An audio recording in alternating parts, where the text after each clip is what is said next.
Hello everyone, this is Sam, and in today's video we're going to be talking about the latest patch that hit Guild Wars 2, and what we're going to be having a look specifically as is the economical impacts of this patch, because this is what you guys are watching me for after all. We're going to have a look at the patch notes, what other blog posts were dropped on the Guild Wars 2 websites, Reddit, as well as guildwars2bltc.com in order to have a full understanding of the situation at hand. But first, let's listen to the intro.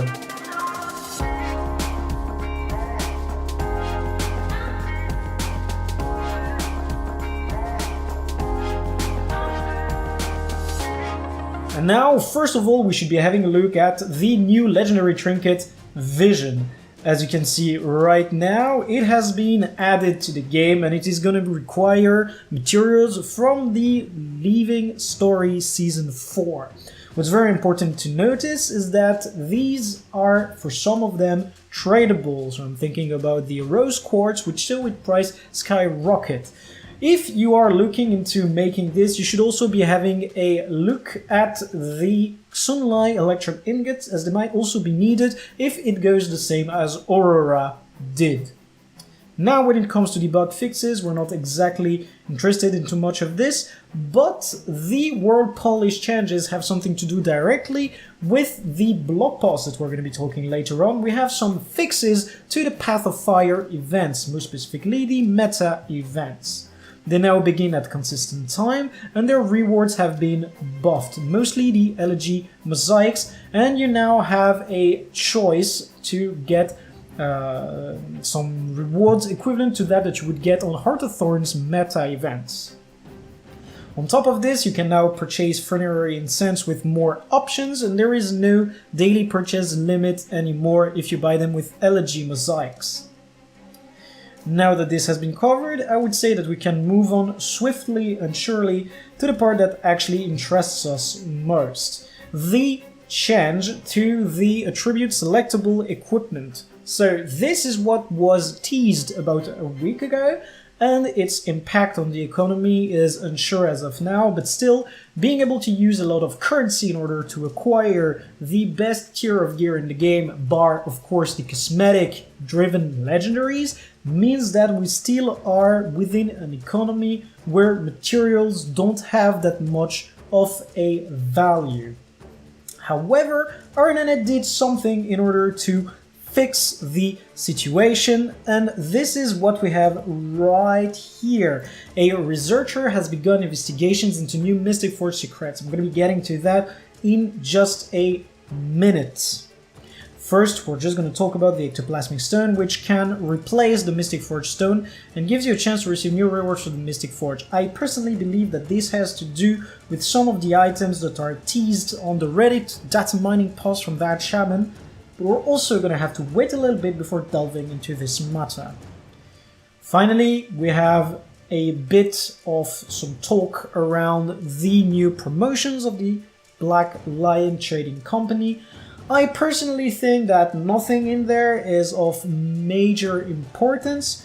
Do remember to get your Skyscale tools as soon as you can, because these are amazing for the glyph that they hold, the glyph of reaping. Now that I've gone over this, let's swiftly go back to the researcher.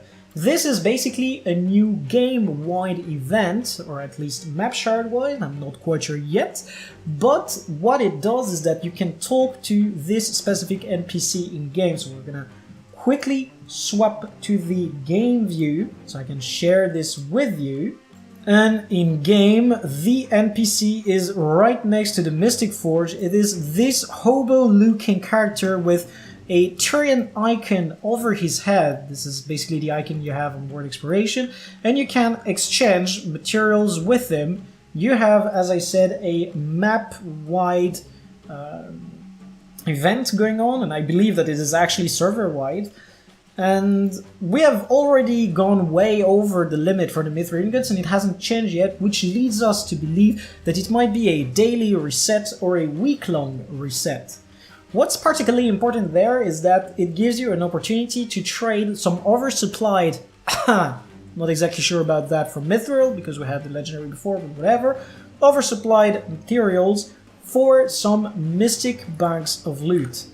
Now, the Mystic Bags of Loot aren't that impressive in what they hold, but you do get some nice title out of doing every single achievement in the Mystic Forge Researcher section.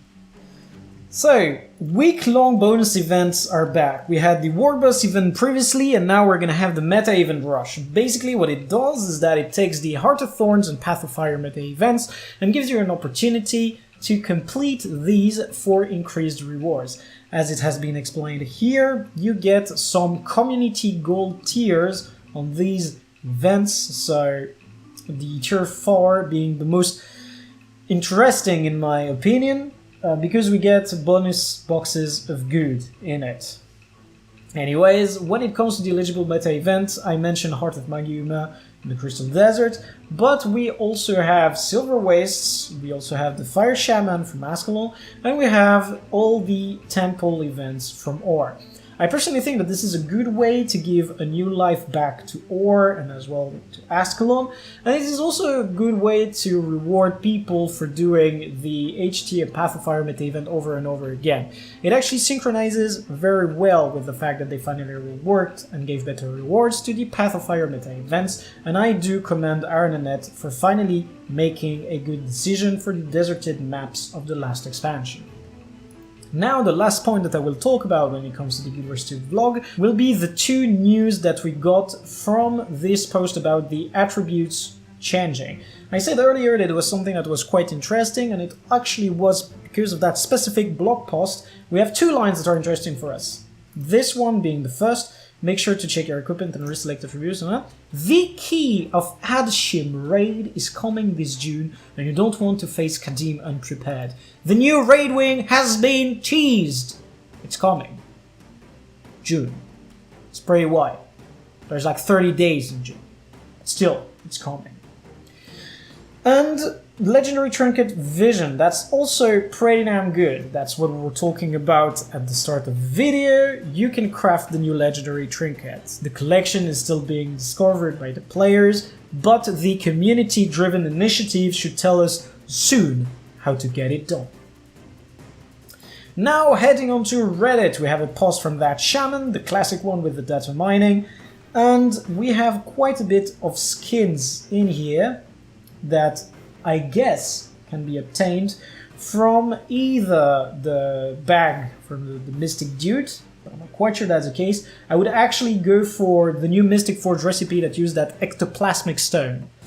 Not quite sure how it would work, but I do hope that's the way it goes. Recipes might be found by people, and when they are, I guess they'll make their way to Reddit, so keep your eyes out for that. Now finally, we're gonna end this video with a little look at guildwars2bltc.com to see exactly what has changed with today's patch. As I said, Rose Quartz saw a huge hike in price, because it's actually easy to acquire on the trading post, and you do need a fair amount of it for one of the collections in Vision. So if you had some of it, you're a lucky fella. If, like me, you're allergic to living story maps, I guess you're working extra this weekend. Shit, right? Anyways, other point, Mithril. It broke over 4 silver. And that was purely because of the trading guy at the Mystic Forge. Right?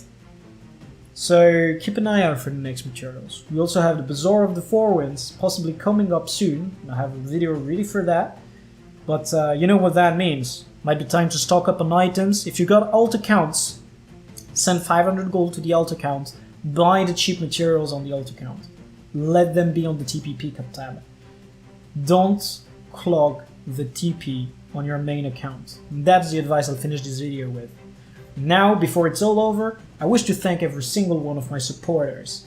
The Patreon people, the Twitch people, they support me. They're amazing. But you, the viewer, you're also amazing. And it could be even more amazing if you remember to like and subscribe and leave a comment. Because algorithms stink, right?